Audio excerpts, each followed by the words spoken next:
Ça va, Sébastien? Ouais, ça va, Bon, ça va. c'est presque un conte de fées que vous avez vécu, si j'ose dire. Pratiquement, ouais. Un petit conte de fées. Ouais, franchement, ouais. Ça partait très mal Très, très mal. et ça Très, se très, très termine mal. bien. Ça se termine même très, très bien. Très très bien. Ouais, ouais, très, très bien. J'ai dit tout à l'heure que vous avez eu une mauvaise passe. On va voir le sujet dans quelques instants de votre histoire, qui est une histoire un petit peu lourde. Vous êtes retrouvé en tout cas un jour dans la rue. Ouais. Et là, quelqu'un vous a tendu la main, Carrément. comme peu de gens le font. Je parlais tout à l'heure des pièces qu'on donne de temps en temps ou des petits mots qu'on peut dire à quelqu'un comme ça. Puis généralement, on oublie. 30 secondes plus tard, cette personne, elle n'a pas oublié. Ah, du tout. Et elle s'est arrêtée et elle a fait un boulot incroyable avec vous. Ah ouais, lui et sa femme. Donc, une descente aux enfers et puis la rencontre avec des anges gardiens qui vous ont permis de reprendre pied et d'être aujourd'hui à nouveau tout à fait équilibré et maître de votre destin. Cette histoire, Sébastien, la vôtre, on a essayé de la retracer en images tout de suite. Sébastien avait tout pour être heureux, mais le destin en a décidé autrement. À 21 ans, il quitte sa famille pour vivre sa propre vie, mais de difficulté en désillusion, il va se retrouver dans la rue livré à un triste sort. Il découvre alors la dure réalité d'un quotidien où chaque instant devient combat. Alors pour survivre, Sébastien va faire des choix difficiles à assumer. Après plusieurs mois, Sébastien n'est plus que l'ombre de lui-même. Plus rien, aucune lumière ne semble vouloir lui permettre de s'en sortir. C'est alors qu'un inconnu va lui tendre la main au moment où il avait perdu tout espoir. Tout les sépare et pourtant c'est Jamel qui va lui redonner le goût d'une vie qu'il avait oubliée. Jamel et sa femme Rabia vont mettre tout en œuvre pour que Sébastien sorte de cet enfer. Sébastien se découvre alors une famille et il décide enfin de faire face. C'est eux qui vont tout faire pour l'y aider. Aujourd'hui, Sébastien a quitté la rue et a laissé derrière lui un passé auquel il ne veut plus penser. Auprès de Jamel et de Rabia, il redécouvre enfin le bonheur. Deux personnes qui ne lui devaient rien et qui lui ont pourtant tout donné. Sébastien ne pourra jamais oublier ce que Jamel et Rabia ont fait pour lui et se demande encore ce qu'il serait devenu sans eux. Sébastien veut tout simplement leur dire merci de m'avoir sorti de la rue. Seront-ils sensibles à sa déclaration ?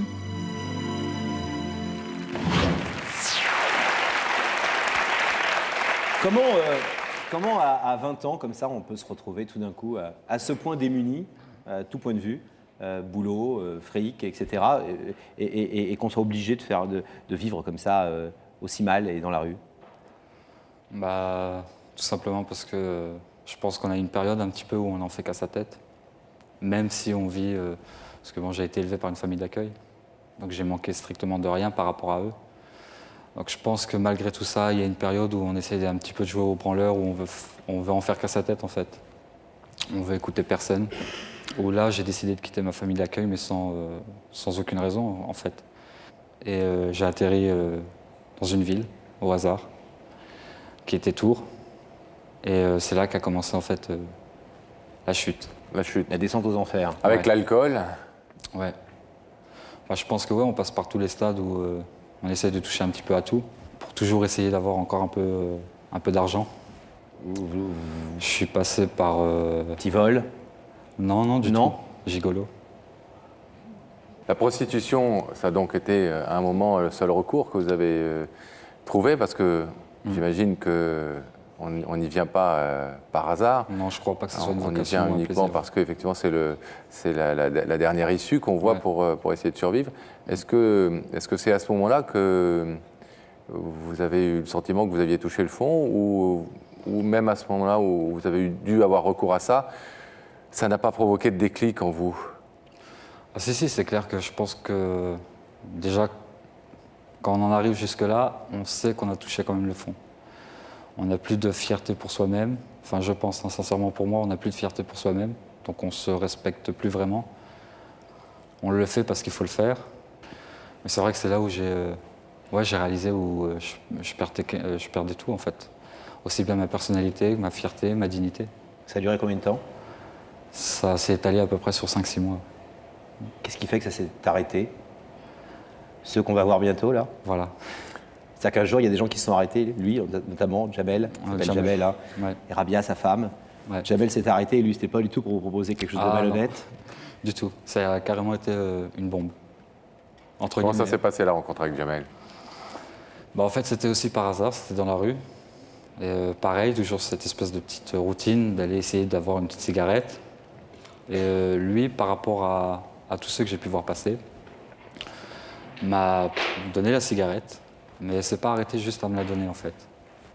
Puisque là, elle a commencé un petit peu à me faire du rentre-dedans, en me disant qu'il était anormal pour lui et incompréhensible qu'un gars comme moi, de mon âge, soit obligé de faire des va-et-vient dans la rue comme ça, sachant toutes les aides qu'il peut y avoir, sachant tous les secours qu'on a le droit ici en France. Et pour lui, c'était aberrant, quoi. Qu'est-ce qu'ils vous ont proposé? Qu'est-ce qu'il vous a, lui, d'abord, Jamel, proposé?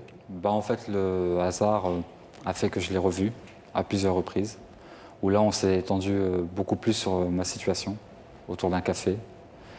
Et on va dire ça comme ça, ouais, il m'a soulevé et a fait en sorte que je devienne, entre guillemets, quelqu'un. Ouais. Il vous a présenté sa femme? Ouais. Il vous a hébergé? Ouais. Il m'a ouvert. Excusez-moi, grande confiance, hein? Ah, c'est clair, ouais. Alors qu'ils étaient jeunes mariés tous les deux? Ouais, c'était un jeune couple. 6 mois chez eux, quand même, ce qui n'est pas rien. 2 C'est, ans ensuite chez une amie où ils vous ont permis d'aller. Ouais. Et enfin, ils vous ont aidé à obtenir un appartement. Ouais. Donc une vraie prise en charge quand même pendant près de 3 ans.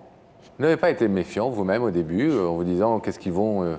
on ne peut pas faire ça gratuitement comme ça, en pure générosité. Ils vont me demander quelque chose. Justement, vous aviez tellement rencontré dans les derniers temps des personnes intéressées. Au début, quand j'ai connu Jamel, je ne connaissais pas encore sa femme, je me suis dit, il va y avoir encore un scénario qui m'attend derrière, obligatoirement. Je me suis dit, ça ne peut pas être une gentillesse gratuite. C'est pas possible. Donc avant que je rencontre sa femme et avant que je commence à rentrer dans leur domicile, je me suis dit, il y a forcément quelque chose qui m'attend à la fin, quoi. Mais après, par la suite, quand il m'a fait rentrer chez lui, qu'il m'a présenté sa femme et tout, je me suis dit, mais non, il n'y a vraiment rien de négatif. Alors vous avez donc commencé à remonter la pente grâce à eux, mais il y a eu quand même une petite rechute, non, à un moment? Bah ouais, parce que voilà, quoi, au bout d'un moment, c'est vrai que tout se passait bien avec eux. Je commençais sérieusement à remonter la pente. À ce niveau-là, il n'y avait aucun souci. Et il y a eu quelques petits, des petits coups de jus. Parce qu'en fait, j'arrivais à trouver facilement un travail. Et que peu de temps après, je me faufilais et je prenais la porte de sortie, quoi. Donc vous ne restiez pas dans les emplois que vous trouviez? Non, j'étais pas encore stable, on va dire. Ou peut-être pas assez mûr pour prendre mes responsabilités complètes sur un travail. Et là, ils vous ont remonté les bretelles à nouveau? Ouais, ça a été... fermement? Très ferme, ouais. Ils m'ont pas loupé. Donc aujourd'hui, vous vivez dans un appartement, Ouais. vous avez un boulot, Ouais, et vous les voyez régulièrement, c'est tous les jours. Vous habitez toujours dans la même ville, Ouais, et vous êtes devenus très amis, ouais. presque un frère. C'est un frère et pour moi, Rabia, c'est une sœur. Vous avez une étrange maturité par rapport à tout ça aujourd'hui. Je ne sais pas si vous étiez comme ça avant de les rencontrer, aussi capable de discourir sur votre propre vie, de dire les choses de manière très... c'est jamais... Moi, je voudrais juste saluer parce que je trouve que c'est formidable qu'il soit capable de dire « j'ai été gigolo ». C'est pas simple, je pense, de faire cet aveu à la télé. Et ça prouve que vous avez une grande intelligence, une grande lucidité sur ce que vous êtes aujourd'hui. Jamel m'a beaucoup mûri, ouais. On va vous abandonner quelques instants pour accueillir, en espérant qu'ils auront accepté votre invitation, évidemment, À tout de suite. Jamel et Rabia.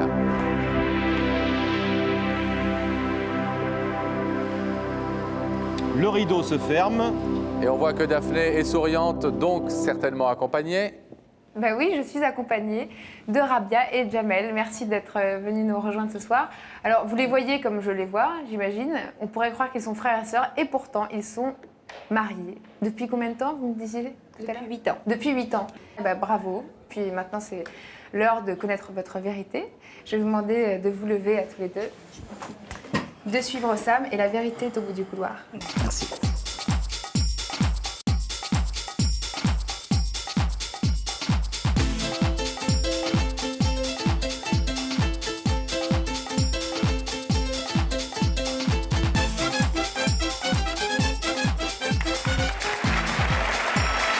Comment allez-vous? Bonjour. Ça va, Jamel? Bienvenue, je vous présente Laurent. Bonsoir. Merci beaucoup. Merci beaucoup. Ça va bien, vous êtes un beau couple tous les deux. C'est rare qu'on soit deux personnes en face de nous. D'habitude, il n'y a qu'une seule personne. Oui, en effet. Généralement. Vous regardez l'émission de temps en temps, vous la connaissez? Vous l'avez déjà vue? Oui, oui, oui. Vous êtes des fidèles. Voilà. Un peu stressé? On vous en remercie. Vous allez voir ça. Vous vous êtes imaginé parfois tous les deux assis en face de nous deux? Non, jamais. Jamais? Non, jamais. J'ai jamais imaginé venir ici. Que quelqu'un pourrait vous sur le inviter? plateau. Non, jamais. Vous avez une Est-ce- petite idée? Non, du tout. On a fait le tour de notre entourage et Vous ne voyez pas, ni aucune l'un ni idée. l'autre. Non. Bon, un indice peut-être, Pascal? Les enfants qui n'étaient pas contents de leur cadeau de Noël, ça, c'est pas bon. Je vous propose un indice, peut-être pour essayer de vous mettre un petit peu sur la voie. Regardez là-haut tous les deux. Quelqu'un va vous poser une question. Jamel, Rabia, pensez-vous que la chance, ça se provoque? C'est une question et c'est un indice. Quelquefois, oui. C'est vrai que la chance peut ramener beaucoup. Donc après, je sais pas. Vous êtes quelqu'un qui subit ou qui prend les devants? En général, je prends les devants. Et, Manifestement, ça ne vous a pas beaucoup Aidez. aidé, hein, cet indice. Alors, est-ce que vous voulez qu'on aille tous ensemble, là, tous les quatre, regarder de l'autre côté du plateau, au travers des écrans, pour découvrir l'identité de cette personne qui veut vous parler, on est venu pour qui a ça. une vérité importante à dire sur ce plateau? Vous êtes venu pour ça? Moi, je croyais que vous étiez venu pour me voir, mais bon. Alors, Gilles Mado va faire apparaître dans les écrans le visage de cette personne.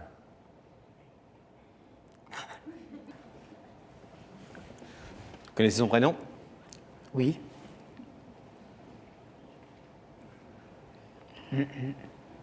Sébastien. Est-ce que vous voulez savoir ce que Sébastien va me dire ce soir? Oui. Ouais. Oui. Oui. Sébastien, c'est à vous. Bonsoir Jamel, Bonsoir. bonsoir Rabia. Surpris d'être là. Un petit peu. C'est vrai que j'ai fait un petit... Enfin, je pense que je me suis dépassé ce soir pour vous inviter ici sur le plateau. Ça m'a trotté depuis un moment. Puis après, je me suis décidé quand même à vous faire venir. Parce que, voilà, je voulais vous rendre un hommage ce soir devant tout le monde et vous mettre à l'honneur par rapport à tout ce que vous avez pu m'apporter depuis que...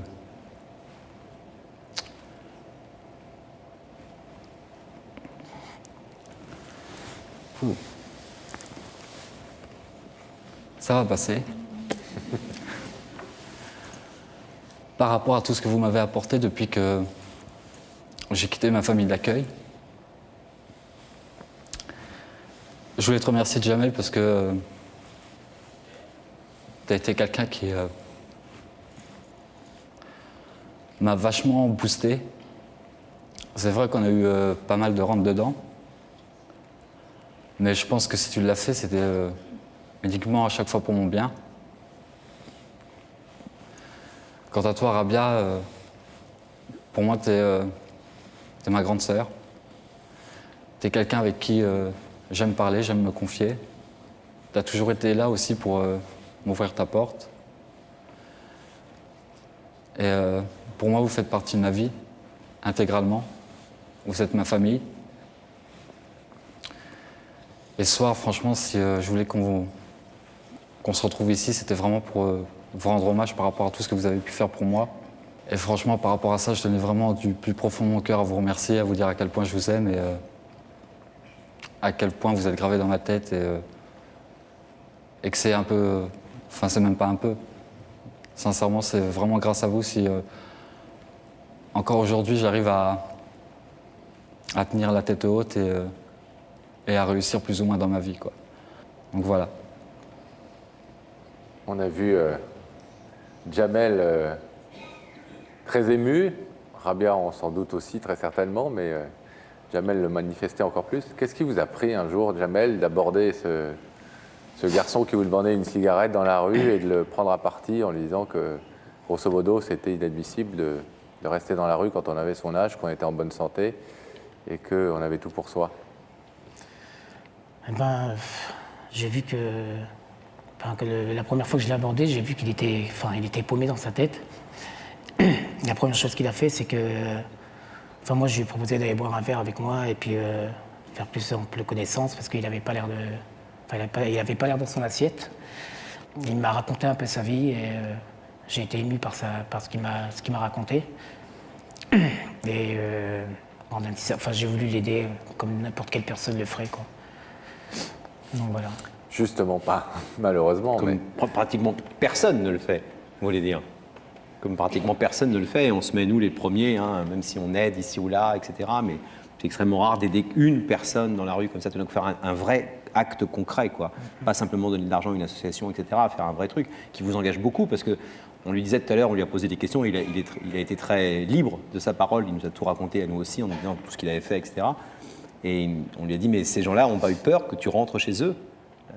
Jeune couple, ils ne te connaissent pas, tu viens de la rue, donc ça veut dire mauvaise fréquentation, ça veut dire peut-être des vols, peut-être des choses un peu bizarres. C'est pas évident de faire rentrer quelqu'un comme ça chez soi. Moi, la première fois que je l'ai vu, Sébastien, j'ai vu que, il s'est confié tout de suite à moi parce que, direct, la première chose, il m'a raconté un peu sa vie, et puis après, il s'est mis à pleurer et tout, et c'est un truc qui m'a fait, ça m'a fait un boom au cœur, et puis j'ai pas voulu le laisser comme ça errer dans les rues. Vous n'avez pas pu rester indifférent. Voilà, j'ai pas voulu le laisser. Vous avez eu confiance quelque part? Il y avait un truc qui était bon chez lui, vous avez senti ça ou pas? Je l'ai senti. Si vous aviez un doute, vous n'auriez peut-être pas fait autant de choses. J'ai senti qu'il avait bon cœur, ça se voit sur lui, et Rabia, vous avez pensé quoi le jour où Jamel vous a ramené cet individu-là qui était pas au mieux de sa forme On a fait à connaissance. la maison alors que vous étiez un jeune couple et que vous aviez peut-être autre chose à faire Non, pas du tout. On a fait connaissance et puis j'ai vu qu'il était en détresse, donc on lui a tendu la main. Et j'espère que d'autres personnes feront la même chose pour d'autres personnes. Alors Sébastien, il voulait vous rendre hommage, mais je pense que ce qui est important aussi, c'est l'exemple que vous donnez ce soir, tous les trois d'ailleurs, vous deux, par cette main tendue pendant de longues années, et puis la façon dont vous n'avez jamais lâché l'affaire, comme vous disiez. Et puis Sébastien, parce qu'il a réussi, avec votre aide, à remonter la pente totalement, et aujourd'hui, comme il le dit, marcher la tête haute, ce qu'il ne savait plus faire à l'époque où vous avez croisé son chemin. Je vais vous demander de vous lever, et puis le rideau va s'ouvrir, vous allez pouvoir retrouver Sébastien de l'autre côté.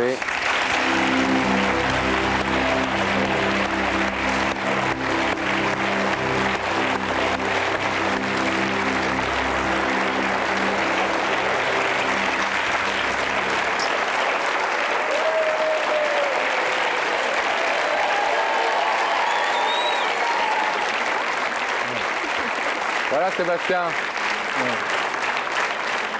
Vous vouliez leur faire ce cadeau. C'est un bel exemple que vous avez donné, que vous donnez tous les trois, encore une fois. Chacun dans son rôle. C'est passé.